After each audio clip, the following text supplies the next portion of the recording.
John Quincy Adams is one of those figures who seems to sit quietly in the background of American history. The son of a founder, a one term president, a man often overshadowed by bigger personalities. But look closer, and a very different story emerges. After losing the presidency, Adams didn't fade away. He reinvented himself. He returned to Washington, entered the House of Representatives, and became one of the most relentless and morally uncompromising voices of his generation, especially on slavery. In his new book, America's Founding Son, John Quincy Adams, From President to Political Maverick, Bob Crawford argues that Adams may not just be an important former president, he may be the most consequential ex-president in American history. This is a story about failure, reinvention, and what happens when someone freed from ambition becomes dangerous in the best possible way. It's also a story about a nation moving from the age of the founders towards the sectional crisis that would eventually tear it apart. Today, we talk with Bob Crawford about Adams' second act, his evolving stance on slavery, his battles in Congress, and why this supposedly minor president might actually be one of the most important political figures of the 19th century. We'll also explore what Adams can teach us about political courage, moral conviction, and the long arc between the American Revolution and the Civil War. This is a conversation about John Quincy Adams, but it's also a conversation about what it means to lose power and finally tell the truth. I'm Jason Herbert, and this is A Reckoning.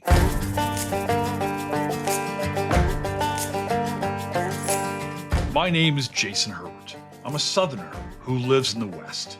I'm a historian, an outdoorsman, and a movie buff. I like finding new answers to old questions, and this is A Reckoning.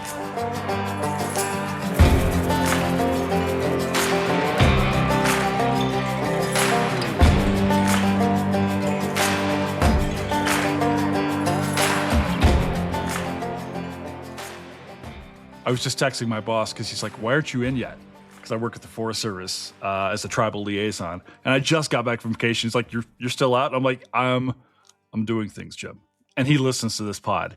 So when he listens to this pod later on, he'll know exactly what it was I was not being in the office to do. So I'm excited to talk to you this morning about this book, about your work. This will be fun. Well, Jason, I got to tell you, and that's Ollie in the background. As from someone who has a cool day job, you have a really cool day job. It's really just landscape porn at this point in time, Bob. It's like, that's what I do. I mean, yeah, the job is cool. Like I work for Smokey Bear. It's cool. Yeah. So and everybody likes Smokey. So what I didn't know, I don't know if you know this or not. National Parks, National Forest Service have this total rivalry between the two agencies. And when I got in here, and now I'm letting people in on the secrets. Like there was all this smack talk that goes back and forth between like Forest Service and the Department of the Inferior, and all that. I don't even know what they call us. Probably tree huggers. I have no idea. So well, it's cool. How do you feel about Doug Brinkley's work on the subject? His great history of the. It's funny. You should ask my friend because I've got this on my Theodore Roosevelt. Okay, that's a good one. Oh yeah, I mean. Look at that thing. It's just big. Yeah, I'm a fan of Doug. I saw him. I haven't met him personally. I saw him speak a few years ago when I was a graduate student, which is dating myself a little bit now. But I've always liked his work. Yeah. So yeah. And whenever I got on board with the Forest Service, it was like this total like trying to get up to speed with like come to terms with like the legacy of the agency and really kind of come to like understand what it was and what we do. And of course, the biggest question I get working for the Forest Service is, hey, what's it like working for the national parks? But yeah, man, I'm totally excited to talk to you about this thing that you did, though. You wrote a book, this one right here. And I've got it in my hands. And I was just telling you, I brought it all over the country and into other countries. They let me pass through it with customs. Wow. They didn't take it from you and burn it in front of your face. No, you know what? They were probably like, oh, let's carry on this War of 1812. Business over here is probably they always like to do that, and I'll have stories for you about Canada some other time. But no, it was good, man. But I tell you, I was really digging the book as I was flying up there. and back, because I read it on both halves of the flight, and then once I finished up over here. So I'm excited to talk into it. I have to ask you a quick question, though. Sure. Right? You could have written a book on like anybody. You wrote this book on early American history, right? And you didn't write about George Washington. In this year, that's released in 2026, Bob, why do you hate America? I love America. I'll tell you, I'll tell you the most patriotic I've ever felt. Okay. Is researching this book and going to the Library of Congress and getting my Library of Congress card, which every one of us, every American citizen has a right to, has at their disposal, I should say. And going into, it's in the Madison building, I think. There's like the Jefferson and the Madison. It's in the Madison building, and you go in and you go down to the room where all the new periodicals are, where the newspapers are. And you get, just like you're getting your driver's license, but a lot faster.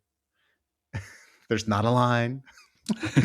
And you get your Library of Congress card, and then you go over, like, down the hallway, and you go into the room where you want to do your research, where the documents are held, and you write on a piece of paper what you want to see, and you hand it to them, and you take a seat at a desk, and it's a room full of desks, and they wheel out a cart with these folders on them, and you can take one folder off the cart at a time, and you open the folder, and there is a letter written by John Adams in your hand. You're not wearing gloves.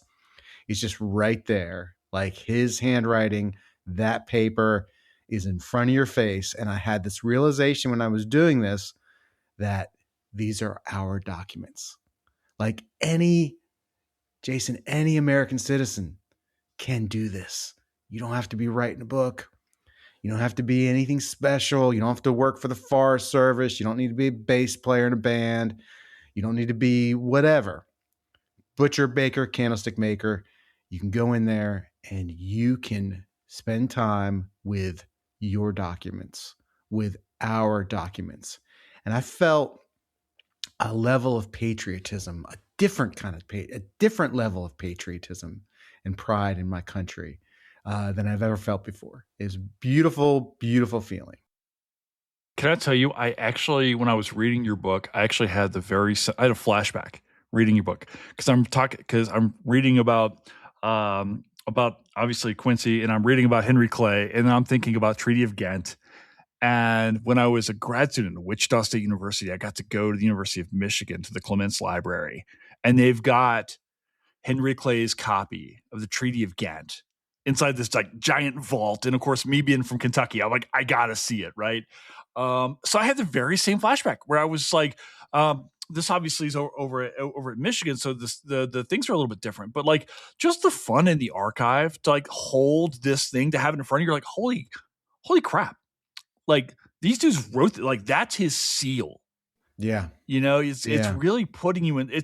I can't help but like almost have like these like flashbacks. Like here's John Quincy Adams writing this, and then 250 years later, you're holding it or you're looking at it. Like, he's passed, his descendants have passed, and then you're sitting on a desk in DC looking at this. Is it surreal when you're doing that? Yeah. Well, yes, it's surreal. Yeah, and it connects you to them. You are immediately connected to their humanity and to the fact that we're living this life, and it will be, no matter how long it is, it'll be brief in the span of time. And we are no different than them, and they are no different than us. We are the same. We're absolutely the same people.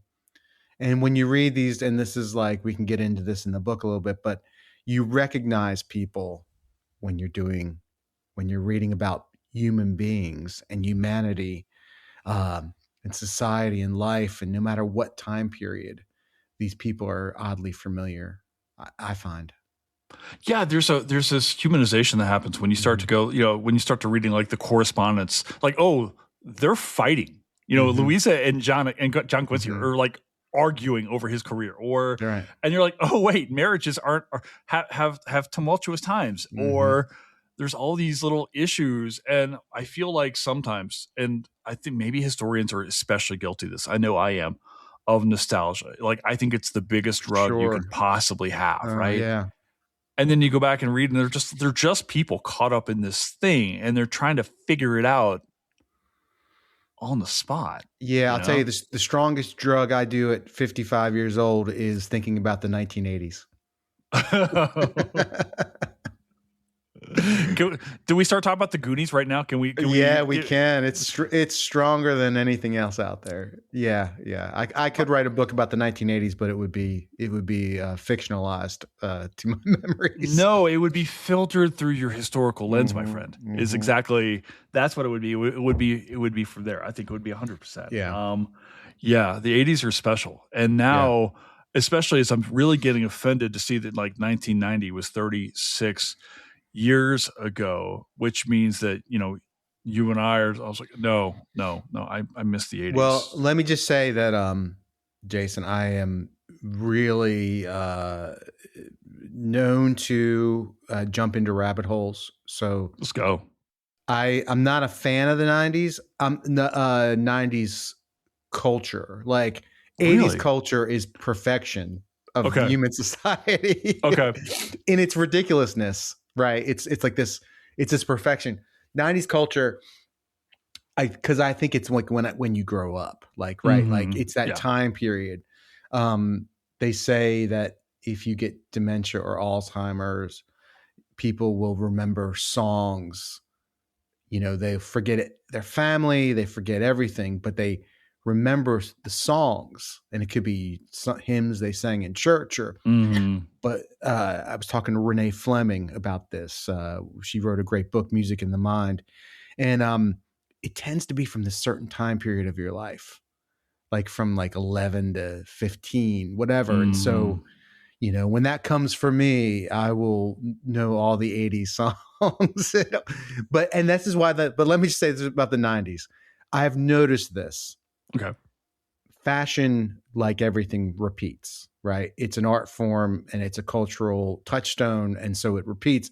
I've noticed that men's fashion from the 90s, the suits that are like kind of big and puffy, puffy, and they kind of hang on the person. And no, I don't want not a fan, not a fan of that, but that is definitely coming back.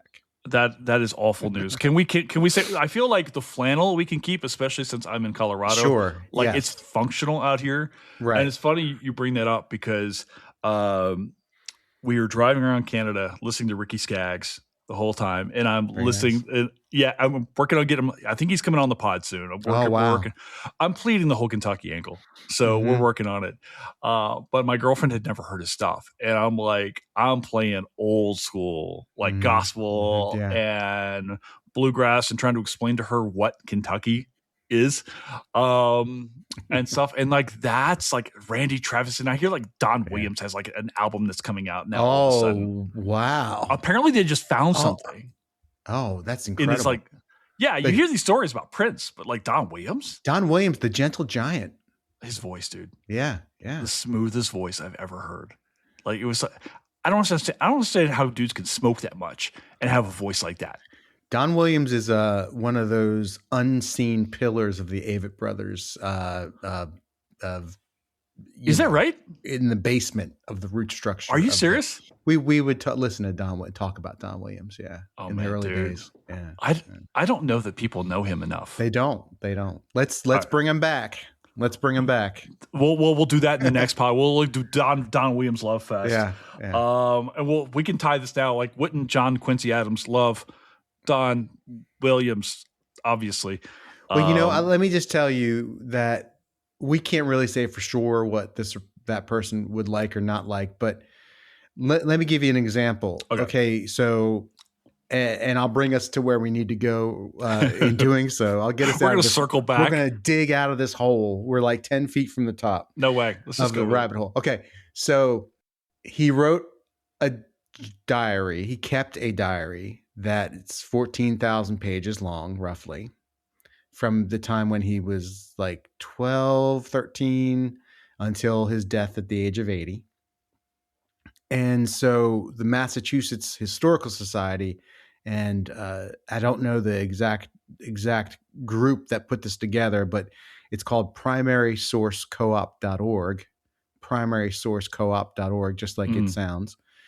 You can go on there and access his full diary, and you click on a day, and in the corner will be the scan of the document, the original document, and you can look at that. And then there's a translation, or typed out of the document, and then you can click on a name, and it'll tell you who that person was. And you can also search by it. You could search Henry Clay. You can search a phrase. It's amazing. Well, so I was, messing around, and I'm just trying to get a bead on the culture of that time period. My book covers 1820 to 1848. It's not a cradle to grave. And I thought, Beethoven.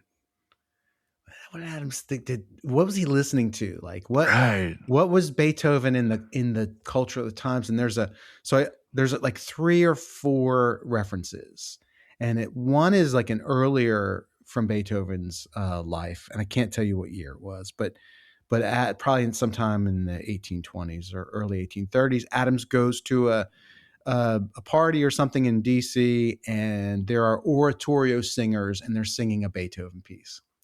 And he's like, yeah, this Beethoven, we hear about him. And the singers, they weren't that great. Essentially, I'm translating, but that's like, he's critical, right? He's critical of everything.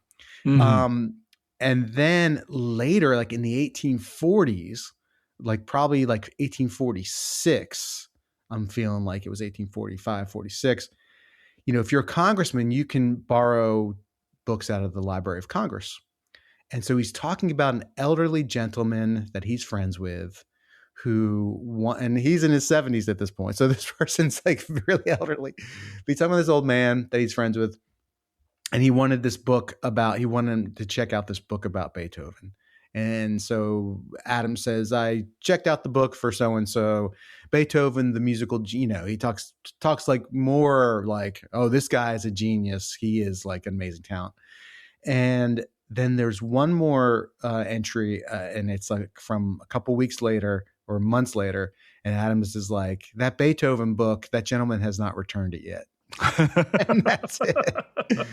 That's the Beethoven. But when you say, what would Adams, like he uses his diary, and he first of all, he's giving us a first draft of history for the time period, right? What's going on in the American government and somewhat around the world.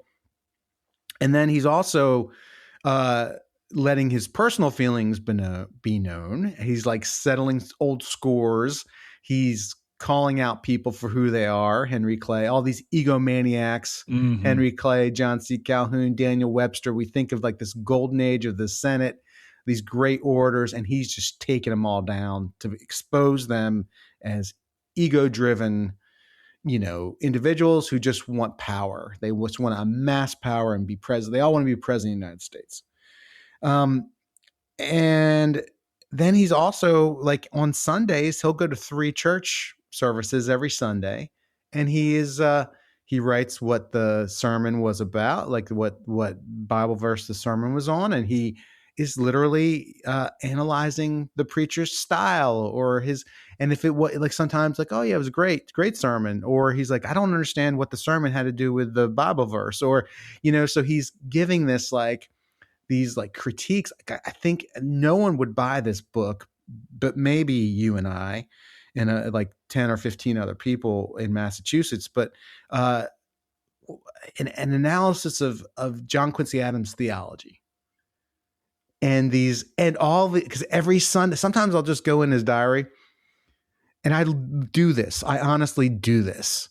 And I'll just look at Sundays. I'll just go to Sundays to see like what he's writing about the church services and his analysis and all that kind of stuff.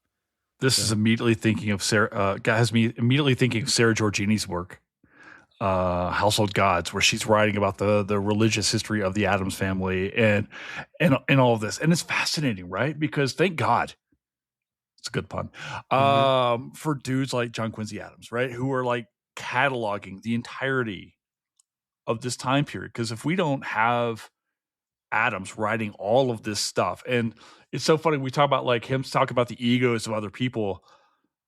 Bob, do you think John Quincy Adams has a ego of his own? Oh, it's incredible. He was very egotistical, extremely to the extreme, for sure. Self-righteous seems like come Self-righteous, sure. into this, right? Absolutely. Yeah. There's no doubt about it. Yeah. Well, I've got a question then, because you're writing this book, and there are all these names popping up here. We haven't even started talking about Andrew Jackson, who is like this beast lurking in the wind. But why, of all people, Bob, did you say I want to write about John Quincy Adams? Like, of all the people you could have said, why this dude?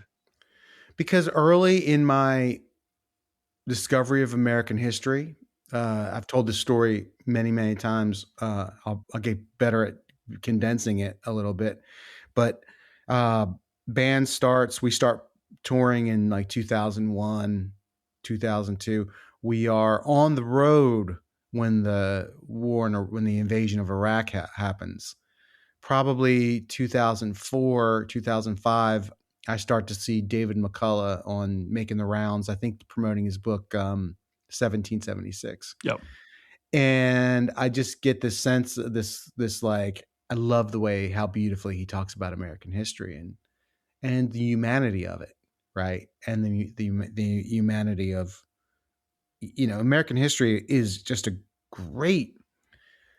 The more I talk about this and the more I talk about this book, traveling around, it's like it is just such a great assessment, depiction of it's human nature. Like, to study history is to study humanity more than studying what happened and why it happened and how it happened and the consequences of what happened. But it is just a study like religion. Like I can read dense theology, I can read dense history, and I'm beginning to realize that they are intertwined deeply intertwined to get this fulsome picture of the human condition, right? So I'm wondering at this time in the early 2000s how we got from 1776 to invasion of Iraq, American soldiers parading Iraqi prisoners in Abu Ghraib. How did this happen? And so I get this stupid idea that I'm going to read through American history and I'm going to figure it out for myself. I will have the sense of understanding. There'll be a straight line. This happened, then this happened, then this happened. In all your free time. So yeah, well, and I have a lot of free time because I'm in a band, and at this time we're in a van, and we're driving 6 to 7 hours a day. Mm-hmm. And so all I have is time. And what a great way to use your time. And so I start reading, and I read the McCullough books, the John Adams and the 1776. I read a couple other George Washington biographies, and I read one book about Jefferson. But then I go to a Barnes and Noble. I'm in San Francisco, and it's a Saturday morning, I remember this day so well. And I was in San Francisco, and I got up and I took a walk. I got coffee, and I walk into a Barnes and Noble, and I see on the table, and it's really great when a book's on the table. I wish my book would be on the table. I'll go put some books on the table. Look at it. That's a great place for the book. So if you see your book on a table, you're doing pretty good. But Sean Wilent's The Rise of American Democracy, Jefferson to Lincoln, and that book was a revelation for me. It absolutely put me on the path to writing this book and to what's happened the 20 years since I picked it up, for sure, hands down. And I had the honor of doing an event with Sean in Princeton a couple of weeks ago, and it was just the thrill. He's my Bob Dylan of historians. But so in that book is where I find Adams. Like, I always knew that there was a John Quincy Adams president, but I didn't know anything about him. Just like I knew nothing about Van Buren. Like, it's like so many of these presidents I knew. Alexis Coe likes to say that only so many get a seat at the table. Mm-hmm. and Van Buren's and Adams, John Quincy Adams, don't get that seat, but they're very important for reasons outside of their time in the president's in the executive branch. But so he just kept popping up. So this book is like Jefferson to Lincoln. It's this period of American history that I've come to think of as America's tortured adolescence. And here's Adams. He's Secretary of State in the Monroe administration. Mm-hmm. He negotiated the Treaty of Ghent before that, and then other things happen, and then pops up. He's the architect of the Monroe Doctrine, and you keep reading, and other things happen, and then here he is standing for president, and it's probably the wildest election we've ever had in the history of this nation.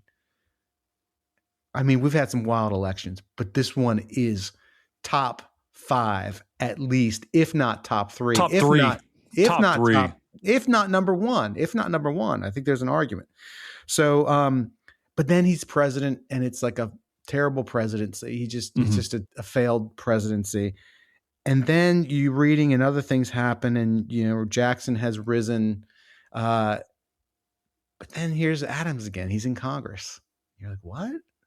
Never knew a president went into. So he was just one of these, like, what attracted me to him, similar to what attracted me to Van Buren. It's just that, like, these guys, there were certain people in this time period when the founding generation has left the stage. They're leaving the stage, and they leave the stage. And now it's the next generation is defining what this American democracy is going to be. And as democracy gets more unwielding and more just chaotic, look how this next generation handles it and what they do with it. Because democracy is always like about to fly off the rails. That's why the Constitution is so important, because the Constitution keeps the democracy off the rails. Because the essence of the democracy is to be like, that's the almost the definition of it, right? It's like a mob. It's a mob. It's a mob, and it should be, right? But it's the rule. What makes us, what has made us so unique in the history of mankind, is that Constitution that's been flexible enough, but yet firm, and it's kept the train on the tracks for the most part, for all these many years. So, but that's why I found Adams, and that's why I just find this period of American history just endlessly fascinating. So here's where I really found one of the strengths of the book, and I love like how approachable this book is. Like, you can just read this thing, and I'm not an expert on the founders. I do indigenous history and stuff. So for me to go back, I was like quite literally looking at your book going, oh, what will I learn on John Quincy Adams, right?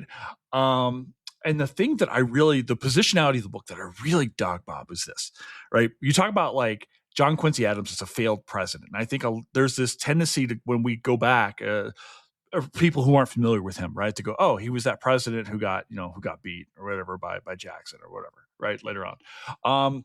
And then you forget all these years in Congress afterwards. If you haven't seen the film Amistad, you might not be aware with his giant role regarding slavery. You might not know about his role as Secretary of State. It's like I think there's this tendency to only get wrapped up in these 4 years. And like what you're showing in this book is that there's so much more here to talk about. It's like he really kind of feels like he finds his groove after 1828. He does in his third act. It's like we're so trained in life to rise to the top. What Adams's father writes to him when he's a young man. He says, if you do not rise not only to the head of your profession or that of your country, it owes only to your laziness, slovenliness, and obstinacy. A lot of pressure there. The big fear, the word, we talk about like dissing somebody. The worst thing you could be called is mediocre, a mediocrity. If you're a mediocrity, you're a disappointment. And that Adams grew up in the shadow of that. And he used that against other people in his diary, namely John Tyler. But life isn't like that, or it shouldn't be like that. It's like, if you're talking about something like public service, so like Adams's parents raised him to serve the country that they had sacrificed so much to establish. And he does that through his resume. We could talk about his resume before the presidency, and it would take up like 30 minutes. So I'll stay out of that rabbit hole. But he was diplomat appointed by Washington. You say Washington's not in the book. Washington's all over the book in a way, because Washington appoints Adams to his first diplomatic post. And Adams was and I'm going to call out Alexis Coe again here. Like, she put it the best way, like, JQA was a Washington fanboy, total Washington fanboy. Like, she said that he had a poster of him in his college dorm room, which he pretty much did. And he names his eldest son George Washington Adams, right? But we're taught. So his parents, like, you're a public servant, but they also groomed him to be president. They also imagined him. And so when he stands for the presidency in 1824, his resume is second to none. It is impeccable. The only thing close to his resume standing for the presidency maybe is Hillary Clinton's in 2016. Yes. Yep. Because here you have, well, I guess Wellesley trained lawyer, then First Lady, senator from New York, two-term secretary. It's one-term Secretary of State. One term, because John Kerry did the second. Secretary of State. And so on paper, she's a shoo-in. But the world had other plans, and the winds of change were blowing, since I think since the mid-90s. These populist winds were stirring in this country, and you have hanging chads, and you have Enron, and you have September 11th, and you have this like destabilization of the post-World War II order, which kind of like thwarts Clinton, and she didn't help herself in the situation. But just like John Quincy Adams, he's diplomat appointed by Washington, goes on to serve the Virginia dynasty. Like, he's in the Senate. He breaks with his party to support Jefferson. He serves Minister to Russia in Madison, head commissioner of the Treaty of Ghent, ending the War of 1812, two-term Secretary of State, brings Florida into the Union, the architect of the Monroe Doctrine. Oh my gosh.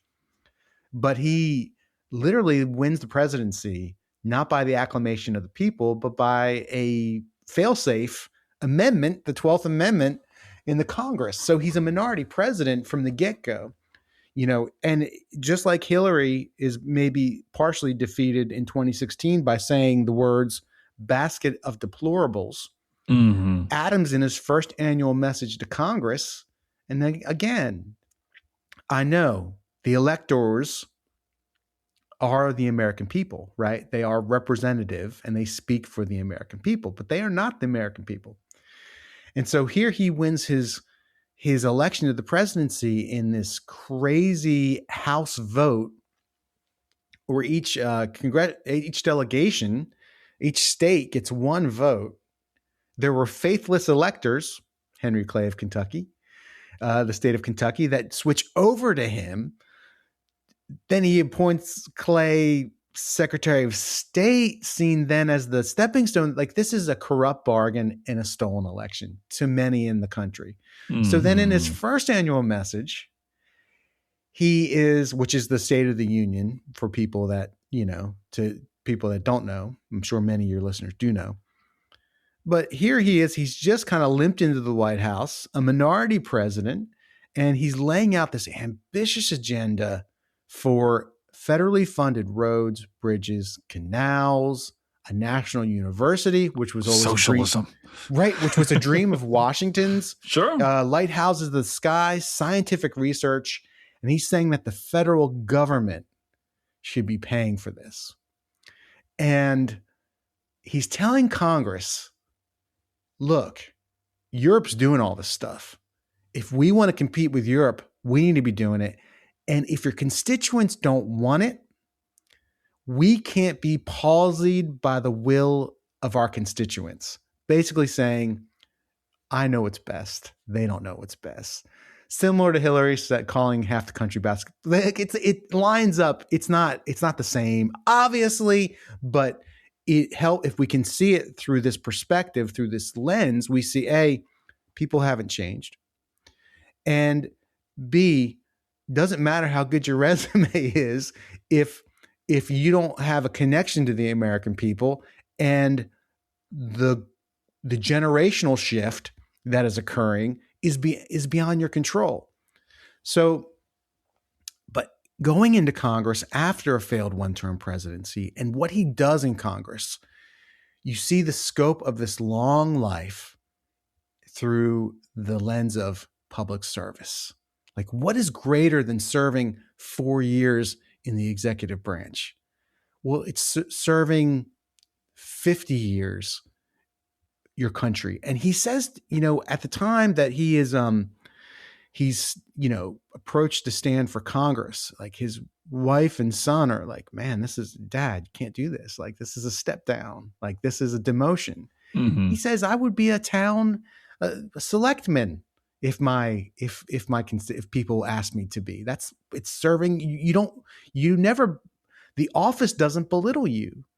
Like, no matter what you achieved in the past, if you're serving your fellow countrymen, it is the same honor, whether you're the president, the dog catcher, the school board member, the congressman, the senator, doesn't matter what it is. You're serving your nation. And that's how Adams saw it. And yes, there was ego involved. Here was a thought that I had, actually. I love your comparison to Hillary Clinton. There was another person I kept thinking about, though, which was George H.W. Bush. You're the second person who said that. Really? Who was the first person? I don't know, but let's track it was them down. Megan Gorman. Really? She's brilliant. I'm sure. Brilliant. All the President's Money. Everybody should go get that book. Okay. Look, someone who understands, like I think worked at Goldman Sachs, and she's like this financial expert. She, like, anyone who, like, this is what we need. Historians are not a monolith. Like, right. Like, it's like, I love, like, you have like your area of focus and I have mine, and hers is money. Right. And so she goes into all the presidents, the numbers, like, and their economic life. And in some ways it redeems certain presidents, like Warren G. Harding. Ooh, who you would not think. No, he was great with his money. So anyway, I'll leave it there as a tease. I think we had her on American History Hotline. If people want to check, here's my plug. You should have her on, absolutely, post haste.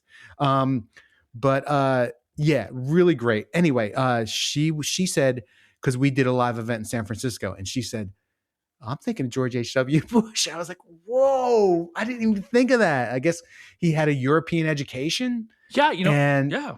Go ahead. No, please, because I don't know him very well. Well, I'm thinking the same thing. And I'm not a George H.W. Like, he's one of these dudes, when I look back, I'm like, you know what? I don't, like, here's another guy. Like, Jimmy Carter is a guy whose presidency I think we have desperately got to re-examine.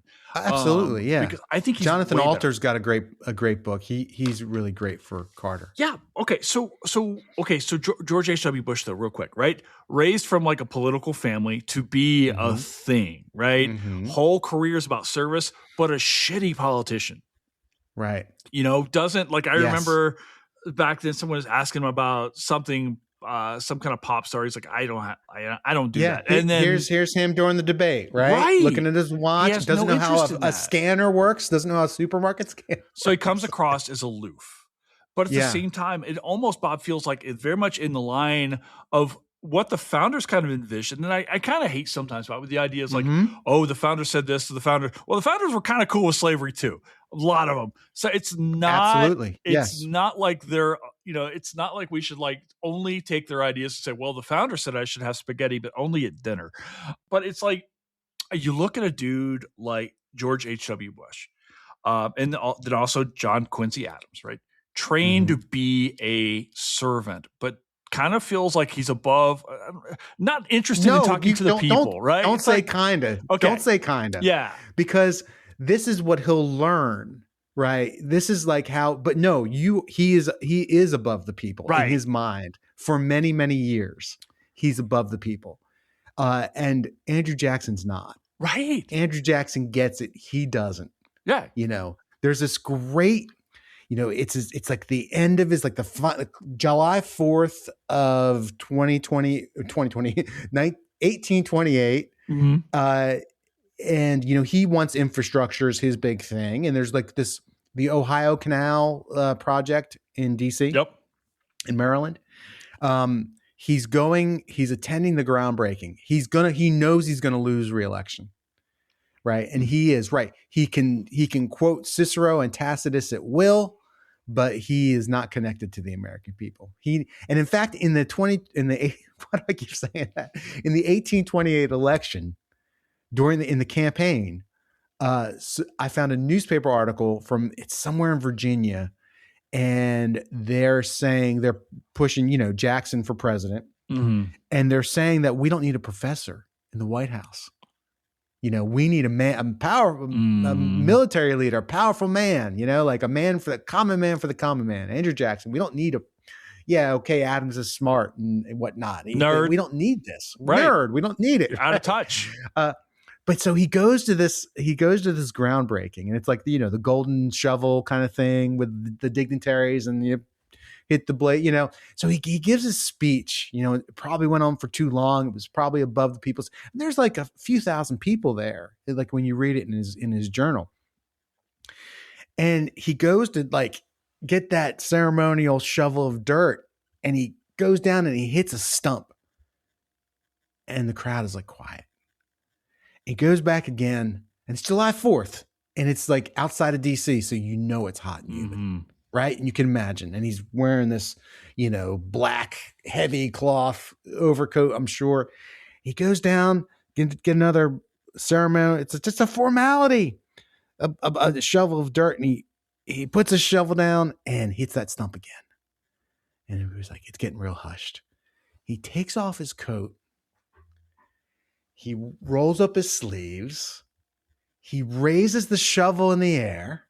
He comes down hard, gets a clean, deep shovel full of soil, and throws it, and the crowd erupts.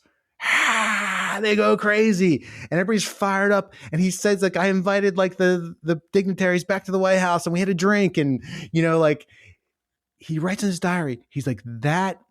And I'm just paraphrasing all this, but those theatrics were more understood by the crowd than my beautifully written speech. And that's when he starts to get it. Yeah. He finally, at the end, when it's too late, he finally gets it. And as you go through the book and you go through the remainder of his life in Congress, you see he begins to build this. It's late, but he begins to build this relationship with the American public. And finally, it's the Amistad trial and his victory in the Amistad trial that kind of closes that circle, or, you know, takes him that full 180 degrees, I guess. And that's when he's beloved by the American people. Yeah, you know, I think there's a really interesting commentary here too, right? On the people themselves, as far as what the people are like. The people move back and forth between what they want, between intellectuals, common man, perceptions of a common man, and things like that. Yes. Because look, Jackson wasn't a common man by that time. He was not a common man at all. He had 100, you know, he had over 100 enslaved people. He owned a bunch of land. He was a real estate developer. I mean, like he owned a bunch of land, had a lot of enslaved people. He was not the common man, but he connected with the common man. You know, I'm thinking right now, almost in my head now, there's got to be some meme of the time period where like John Quincy Adams is saying, it's like, how about infrastructure? And then Jackson's going, how about war on Indians? You know, I mean, it's like, it's this complete, and I seem to, kept thinking about this time period under this Jacksonian era of like this willful ignorance. People were almost taking pride in what they didn't know, which had to incredibly frustrate John Quincy Adams, who might be the smartest dude in America. So there's a great scene, part of moment that happens is when Adams goes into Congress. Mm-hmm. He should be the on the Foreign Relations Committee. Yeah. With his experience, are you kidding me? But Jackson men held power, and they put him on the Committee of Manufacturers. He's like, I knew nothing about this. Right. He gets somebody who's willing to switch with him, and the Speaker of the House won't let him do it. And so he's on the Committee of Manufacturers, and Jackson gives his State of the Union. And in it, he says something like, the greatest part of the American people, the greatest American people are the workers of the land, essentially. Essentially saying the farmers are the best part of the American people. And Adams he writes a minority report. He takes 2.5 months. Now think about it. Today, we watch the State of the Union. The president gives their message. And then immediately, somewhere, and it's usually a kiss of death for whoever got the assignment to do it, but the opposing party will give their response. Well, Adams, a response to a speech that was just given, that they're reading another prepared speech that really doesn't address specifically what the president had just addressed in his State of the Union. So it's not really a response. So Adams takes 2.5 months, and he composes this like 50-page, essentially he couches it in a minority report from the Committee of Manufacturers, but it's a response to Jackson's State of the Union. Mm-hmm. And in it, he's like, you said that the greatest part of the American citizenry are the workers of the land. Well, how could you separate us like that? How can you divide us like that? By the way, a great part of the workers of the land in this country their hands are in chains. They're owned by another part of this country. Like he just completely takes them apart and and dissects every part of Jackson's speech. And it is, a great illustration of the rigor that Adams brought to everything he did. He could not ever lose that. He was the Harvard Boylston professor of rhetoric at one point in his early life. And he could never lose that. He never lost that. No. And here's one of my favorite things about the book. There are so many juicy Adams quotes. I mean, the stuff on John Tyler is just chef's kiss. Talent's not above mediocrity. Oh God, I love that line. I was like, and I was trying to keep track on the plane, and I was like, I give up. Right? It's just God. If we'd only had social media, and we always talk about some of these great, like Ben Franklin would have just owned social media. Yeah. Yes, he would have. I don't know that John Quincy Adams would have enjoyed talking to the people, but God, his stuff is just chosen, for throwing shade at people, I guess. He was so good at it. He would do it. I read one account, I can't remember whose book it was, but the writer talks about how he actually derived glee from, so he would stand up and say something completely ridiculous that he knew would tweak the Southern congressman. Mm-hmm. They would get up just frothing at the mouth, screaming. He would sit down at his desk and he just kind of find pleasure in it. He found this odd sadistic pleasure in tweaking people. Do you feel like he gets this from his father, or is this a thing he developed on his own? I don't know everything about his father. I've read a few books about John. I think I get I think of the curmudgeonliness, the intellectual heft, the being a domineering father, as far as withholding your. Charles Francis Adams said of John Quincy Adams that he said, "My father wears an iron mask." I think John Adams, there is this symmetry, this sad symmetry where Abigail and John Adams, two of their three sons, suffer alcoholism and are middling at best in their life and have tragic deaths. And John Quincy and Louisa Catherine have two sons who suffer similar, to the point where Charles Francis, the surviving son, like John Quincy, right, who excels and succeeds, he wonders. He says, I think there's, essentially he's saying, I think alcohol is a disease, and I think that it runs through my mother's side of the family. And he talks about his brothers and how he's different than them. And so the weight of being John Adams and then John Quincy Adams place, the burden that they place on their wives. Well, I think Abigail was different than Louisa Catherine, but the burden placed on those around them, specifically their children and those in their immediate family, I think that there's a similarity between John Adams and John Quincy Adams. Yeah, and not to compare these guys to more other politicians, but I can't help drive lines to like this Kennedyan-esque like tragedy when you start to look at the people who are passing, trouble with alcoholism. Yes. The Adams family goes through everything almost to like you're half expecting one of the Adamses to become director of health and human services at some point in time. It's that bad. And then I also see like this sense, this idea of being from the Northeast, and then is there a sense of like looking down on the South and the West is somehow less, do you think, on the part of Quincy or no? Well, I think he looked down on the practice of slavery. Yeah. I think he found pro-slavery Southerners in Congress to be I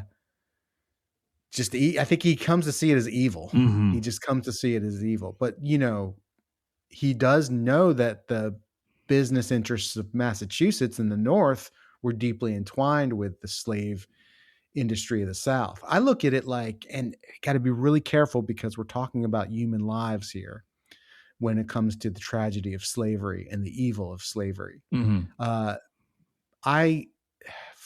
In a business sense, in an economical sense, I look at it like the tobacco industry that we experienced in the 20th century, or big tech today, or the gun lobby, where there are so many people financially benefiting from it on all sides that it is like, this is why Adams comes to the conclusion in 1820 that the only way that slavery ends is going to be through a civil war, because he knows that the pro-slavery elements in the South are never going to, willingly give up their enslaved property.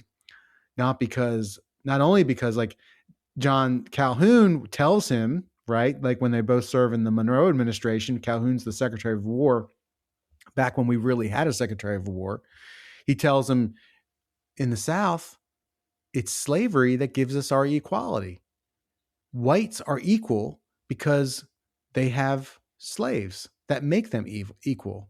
The enslaved people do the menial labor that it belittles a white man to do, and that gives us equality. So it's that, but it's also the labor. It is an economic issue for the South. That is their labor. That is how they, and that becomes a threat.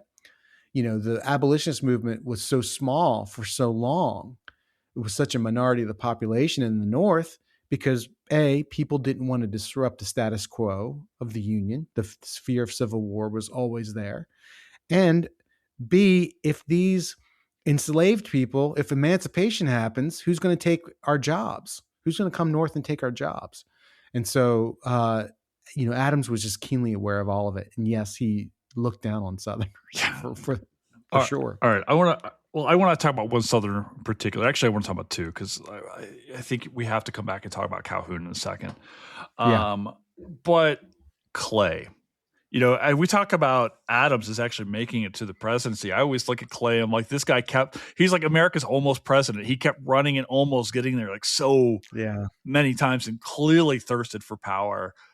These two guys is it a bromance? What is going on? These guys on again, off again? Frenemies. Friend, thank you. That's the word. Yeah, because you frenemies. actually paint this really great picture of like Quincy when on his death couch, On his deathbed. his Yeah, his death couch. death Yes, couch, yes, yes. right? And Yeah, Clay is yeah. sitting there just holding him, weeping, and I'm like, bruh. Before that, so just to try to be brief about this for Yeah. everybody listening. So Clay is from Kentucky, right? He was from Virginia originally, but he makes his name in Kentucky. He's becomes a very young Speaker of the House. Mm-hmm. We know him as the Great Compromiser, and that is due to his deft political skills and the way he handled the powers that are given to the Speaker of the House. And he wants to be president. He wants to be the first president from the West. Well, Andrew Jackson comes out of nowhere and steals that from him. Before that, he wants to be Secretary of State in the Monroe administration, and that goes to Adams. So that puts them two against each other. So when Monroe's president, Clay's Speaker of the House, and he is like the administration's like opposition. He's kind of like the opposition, and so they have this relationship, but yet they served together. They had served together on the Commission for the Treaty of Ghent, right? So they knew each other, and so Adams sees that we talked about this gift for understanding the American people. Clay has that. He's a great orator, and he has a connection he understands what politics is, and he has somewhat of a relationship with the American people. Adams doesn't have that. So they are immediately in opposition to each other. Also, Adams knows that Clay wants to be president, and Adams wants to be, whether he says it or not, he wants to be president. And so they're immediately on opposite sides, but the 12th Amendment says that the top 3 vote getters in an election, when no one receives a majority of the electoral votes, goes to the House for a vote. It goes to the Congress for a vote. And Clay was number 4 on that list. It was Andrew Jackson received a plurality, but not a majority, of electoral and popular vote. William H. Crawford, Secretary of State, who was definitely Adams's biggest nemesis in the Monroe cabinet, and who had also had a stroke before the election, but still, had a legitimate shot at winning the election. And then there's John Quincy Adams. And so Clay's the 4th man. He can't be president, but he can be kingmaker. And what Adams is visited by, between the end of the election and the vote in the House, Adams is visited by friends of Clay from Kentucky, and then visited by Clay himself. And we don't know exactly what transpired, but the votes of Kentucky ultimately go to Adams, helping to give him a majority in that vote in the House. He becomes president, and a few weeks later, he announces Clay as his Secretary of State. Clay was most qualified to be Secretary of State, and he offers Andrew Jackson, the War Department, and Jackson refuses it. So Clay and Adams are automatically go down in history / infamy, no matter what. But as the years go on, Adams starts talking about his diary. He's like, I don't get Clay. He begins to really trash him. And the relationship really goes to crap over time. But then in the after the Amistad trial, Adams kind of goes on this tour of we call it the West. It's Ohio. and welcome to Cincinnati. And this is, I don't know, one of these years that Clay's running for president, and he's coming down through from Cincinnati through into Kentucky, and he stops and he gives a speech, and he's supporting Clay, and he's giving a speech talking about Clay, and he says, we've never had a corrupt bargain, by the way. But he's kind of gives this beautiful speech on behalf of Clay.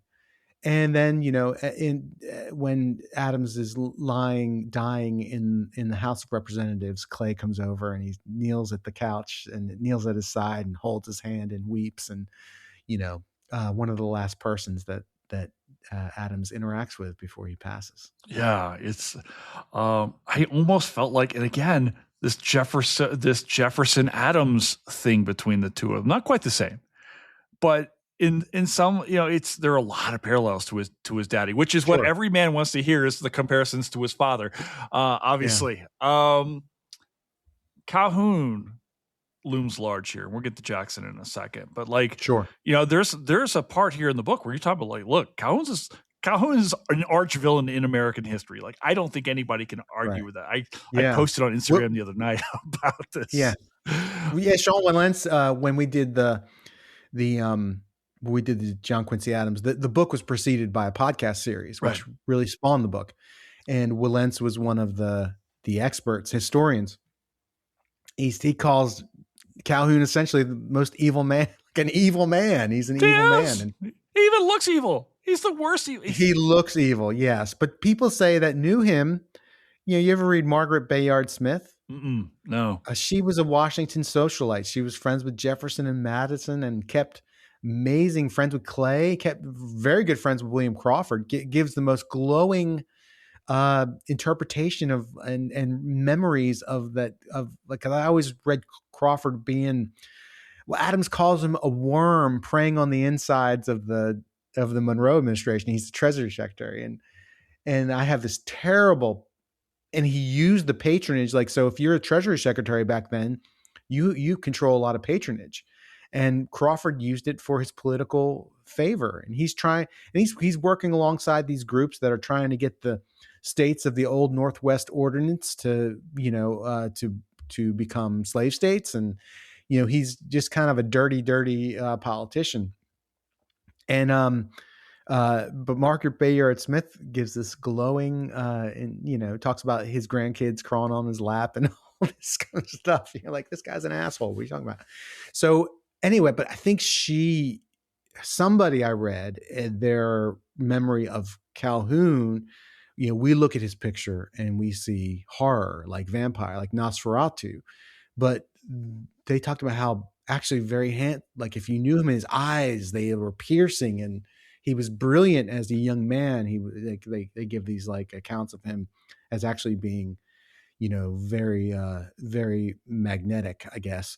And Adams says when they're serving, I tried to say that they were friends during the Monroe administration, because when you read Adams's diary, they have these long conversations about the Missouri Compromise and slavery, and it's they don't agree, but it's very amicable. And Adams writes just a lot of he respects Calhoun more than anyone else in that cabinet, and talks about his intellectual power and just how brilliant he was, and he thought he was going to be a leader to this nation and a credit to it for decades to come.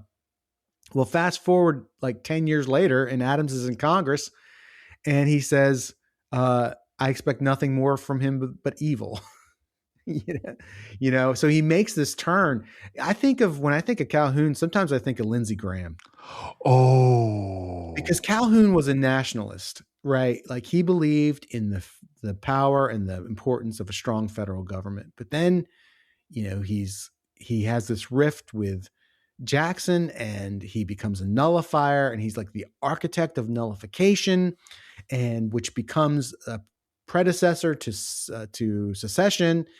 And you think about when Graham was probably nowhere near the intellectual firepower of a John C. Calhoun, but Graham with back when he was buddies with Joe Lieberman and John McCain, and there was at least an ideology behind it, and it was supportive of the nation. Whether you agree with it or not, it was clear and it was decisive.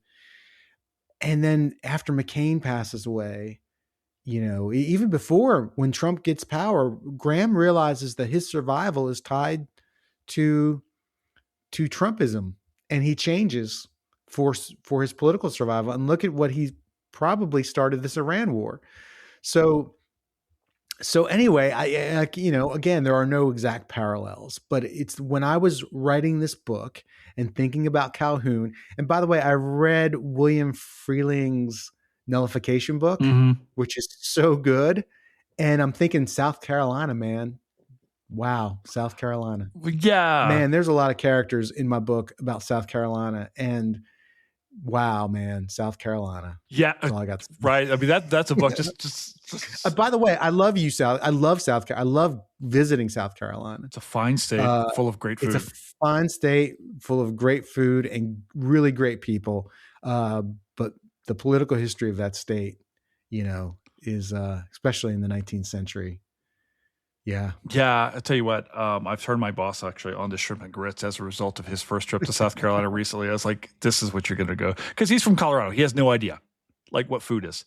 I was like, here, go to South Carolina and experience the low country. Yeah, exactly. I have two quick thoughts on that. One, Sure. Lindsey Graham is a mean girl. That's what Lindsey Graham, like Lindsey was like losing Lindsey's clique and needed to find a new clique. Yeah. And that's where Lindsey thrives. Also, when I was looking at that sketch of Calhoun in your book, I kept thinking, why don't we have an image of John C. Calhoun inside the Haunted Mansion in Walt Disney World? Like you could almost put like him, and frankly, you could put a picture of John Quincy Adams, not photogenic either. Him and like Daniel Webster and Henry Clay, like all four of them next to each other, and just go. Like, so if you and I hope you do run out and purchase my book as soon as you hear this interview, or even maybe during it. We can do that. Stop what you're doing and go to Barnes and Noble right now. Barnes and Noble or anywhere, like any of your favorite retailer. Yes. No matter who that is.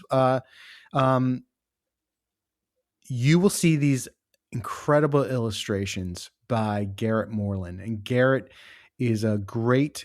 I said that when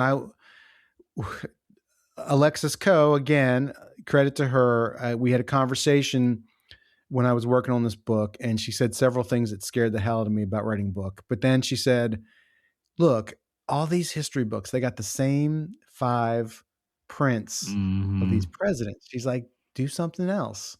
And my wife loves Charles Dickens books, these old Charles Dickens books, and they have these great illustrations. And I thought, oh man. So I said to Scott Avett one day, I said, I need to find an illustrator to do this. And he's like, Garrett Moreland. Just didn't even think about it. He's the best. And Garrett does he does a lot of things. One of the things he's done for us are concert posters. He also works for Willie Nelson and a lot of other great artists, very highly respected. And so we started working together on these illustrations, and you'll notice like there's one illustration from this famous toast. It's really the coming out party of the Democratic Party in 1830 at the Indian Queen Hotel. And it's this like toast battle between President Andrew Jackson and Vice President John C. Calhoun. And I sent him pictures of the men who were in the room. Mm-hmm. And in John Meacham's Andrew Jackson book, he says that Martin Van Buren was standing on a chair in the back. And this illustration is incredible. Well, there at one point we had talked about, and I was talking about a illustration of like a modern day, like split level house that we would see in any neighborhood in this country with Halloween decorations and like a John C. Calhoun Halloween decoration. It never happened. But anyway, there's a rabbit hole for you. There's, with John Quincy Adams, the man could only live so long. And there's a sense here that he dies almost before we needed him most. Mm-hmm. Bob, do you get a sense that he really feared a civil war was coming, that it was even possible, or that the slavery issue would eventually be resolved? Like, how did he see? Obviously, you start the book talking about Missouri Compromise. We know what's happening, but because we're 200 years later. But do they know? There was no he knew. He knew. I think a lot of people suspected, but they didn't want to. Like, you follow the abolitionist movement. They're early on in the 1820s, before Missouri Compromise, and shortly after, there is this feeling that, like Jefferson or Washington, they would talk about slavery will not be here forever, and that it will come to an end. And it just after the Missouri Compromise, it's not, people are not going to self-emancipate their enslaved property. They are not going to do it. And Adams says it again and again and again, and he gives reasons for that. And so I think he knew that it was a cause that you had to fight. Like towards the end of his life, he realizes that it's a cause worth fighting for. He says this in his diary in 1836. He says when he realizes he's in, because he doesn't want to be in. And at some point he realizes he's in, and he has to be in. I fear I must, he says. He also says, this is one of the epigrams in the beginning of the book. This is a cause that I am only at the threshold, and I'm not going to I'm paraphrasing because why do I not have a copy of the book sitting right here? I've got like 50 I have a copy of the book sitting right here, my friend. Read it in the beginning of the book. Let's go There's here. 3 epigrams. Hold on. Let me get here. Okay. By Jason Herbert. This is a cause I'm entering at the last stage of my life, and with the certainty that I cannot advance in it far. My career must close, leaving the cause at the threshold. To open the way for others is all that I can do. The cause is good and great. Yeah. And he would do this throughout his life, his older part of his life, later part of his life. Like when they approach him about defending the Amistad captives before the Supreme Court, he writes, "My eyes are watery and my hands are shaky, but if I have breath in my lungs, I will do," like very dramatic and very, but very accurate too. I mean, because he got palsy and his eye, he did have this runny eye situation going on, and he would have bouts of illness, and he has a stroke in 1846 that he recovers from. Returns to Congress after that, which is incredible.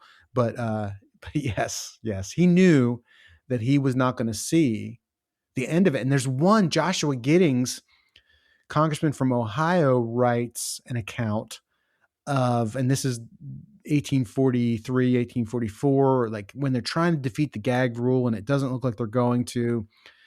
Adams is at his desk and he says, I'm not going to see this brought, I'm not going to see this victory. I'm not going to live to see this, and you need to carry it on. And yeah.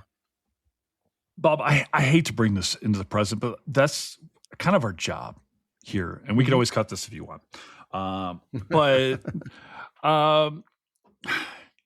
We just had No King's Day over the weekend. And I'm kind of wondering, you spent all this time thinking about John Quincy Adams, thinking about who he was, just really trying to get down to a real personal level and the way that the man thought and carried himself.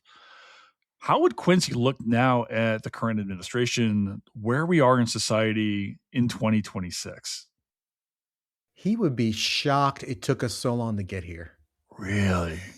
I personally think because he saw this, he knows, because again, it comes down to a understanding of human nature, or, an observation of human nature.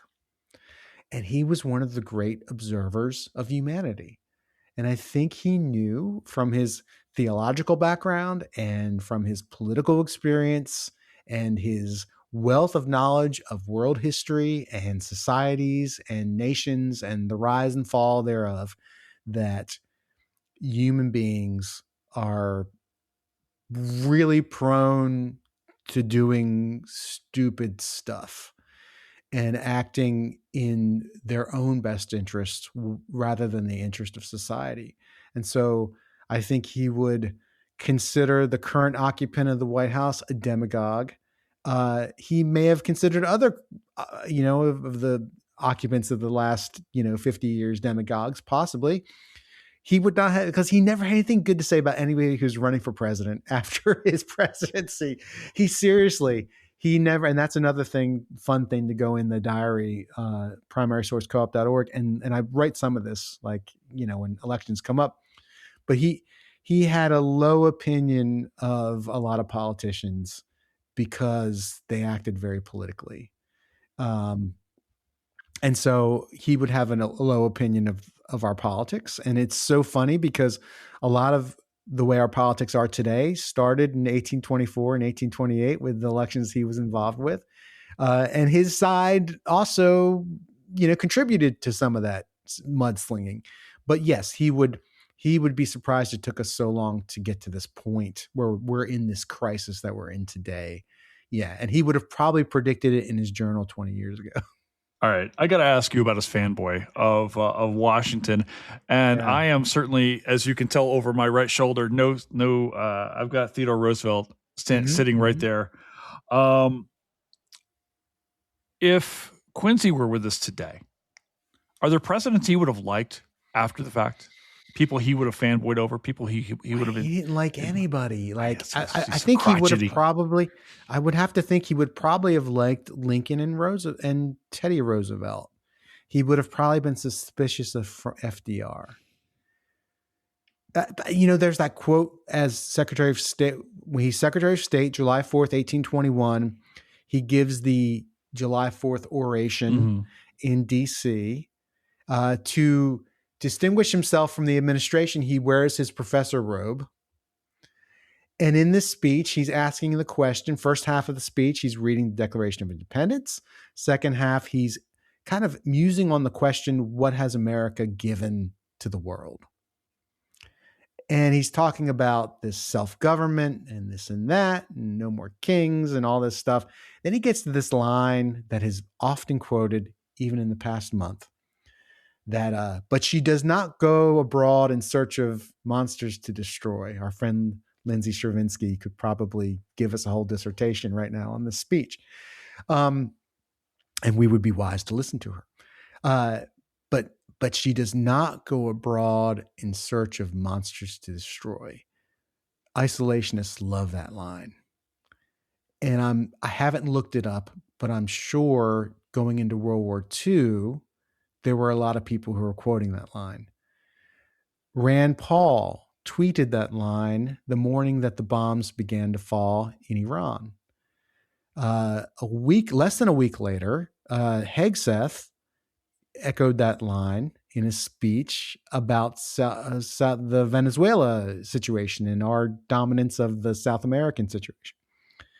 They're both they took it in different contexts. They put it in different contexts. So, but that being said, I'm not so sure when World War II came around that Adams would have been anti-World War II against that. He's actually, the presidency he tries to map out, his agenda is the 20th century, is the American century. It is the 20th century. It is a strong federal government that is investing in academics and research and infrastructure. Like it's the highway project. It's all of he is the 20th century president. He was just born a century too soon. And so I don't, when we try to think about the context of today, and I'm going to be honest with you, Jason, I don't remember the question that got me on talking about that line, but doesn't matter. But I wouldn't be so, like, it is that danger, right? The danger when we try to read the past into the present, it's called presentism, right? Mm-hmm. And there's a danger in that. So we can look at human nature. I feel like history repeats, history doesn't repeat, it rhymes. All these quotes about history, and they're all, I guess, accurate in their own way. But for me, it's echoes of the past and the present, and it's really a human, like the similarities are because the human heart hasn't changed in all this time. It has never changed. Doesn't matter. We are how many miles away from each other? North Carolina to Colorado, like 1,000 to 1,500. I don't know. I'm still in kilometers. I haven't gotten back from Canada now. I'm just like, what? We are 2,500, I think. If I wanted to drive, if I got in my car, it would take me 24 hours to get there. Totally. Because I've driven that and I've looked it up. But yet we're in the same room. Totally. You and I right now, we are in the same room. But so the technology has advanced in ways that Adams and his generation could have never conceived. They could have never conceived the world that we live in today. Adams could not conceive, though he was anti-slavery, he could not conceive an equal society, whites and blacks. There are abolitionists who I feature in this book who could, and they didn't care the consequences. and the difficulties. They overlook the challenges of integrating a society just by saying it's a sin. Slavery is a sin, so it needs to end. We'll figure out the rest as we go. But Adams couldn't conceive that. So we can't allow ourselves to be fooled that we don't see echoes of the past, because we're all people. We're humans, and we do dumb stuff a lot, and bad things happen to us. And sometimes really good things happen. And sometimes and did Churchill say this, that America does the right thing after doing the wrong thing over and over again? I think that's true too. Well, maybe we've got some right things coming to us then. I'm pretty pessimistic by nature. I like to say I'm realistic, but I guess that can be read as being pessimistic. But I'm actually more optimistic than I've been in a long time. Really? Yeah. It ain't going to be pretty, but I think it's going to be okay. I think we're going to be okay. I think we'll get through this. Bob, I was going to, usually on these things, I've got these list questions. You know, I emailed you, so you got a sense of what's going to come through here. I abandoned those a long time ago, and these are my favorite pods when we just start talking, dude. And this just flows, which is to say that I had like all these other questions to ask you, and then you just answered them like in this really great way. Thinking about what Quincy Adams would say about our future, where we are today, the dangers of presidency, all these things. So I guess here's my question for you now.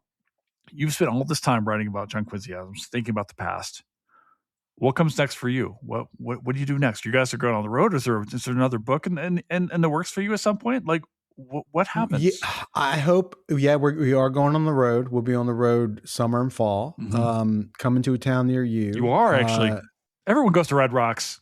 Hope to see you. Well, you know what? If you're lucky, and we're very fortunate to have played 3 shows a year at Red Rocks for over a decade. Is it as cool for you guys as it is for the audience? It's such a big deal. Yes, it's a big deal. It's a big deal, and it's a heavy lift. I always tell people, you know, there was a time where your friends and family wanted to come to New Year's. Yeah. And it's like chaos. And it's so busy, and it's a big deal. And you got to see people. Yeah. And you want to see people. And that is now Red Rocks, to where I got to tell people, look, we're trying to learn 90 songs to play over 3 nights. It's just a lot of work, but it is work because of the greatness of it, because of the power of it. And I tell people, it doesn't matter who you see at Red Rocks. Like, the venue is half the show. It is. And so there's that cool you museum. Go see anybody. Yeah, it's amazing. It is incredible. Yeah. But as far as the next book, you know, I have an idea, and I've been like going down actually for 3 years. I've been kind of in between the podcast series and then starting this book. I started working on, you know, another, what I thought would be a podcast series that didn't get picked up. And so I got deep into research on that, and then the book came up. And so I've been doing the book, and then the book was done, and I was in between the book being done and the book being promoted. And so I went back to that and started doing that again, thinking that this is a book. And then when I started talking about John Quincy Adams, I was like, I got to go back to John Quincy Adams to be fresh. Because you write this book and you know this stuff, mm-hmm. but you got to like continually study it and remember it. Mm-hmm. And so anyway, I have 3 ideas.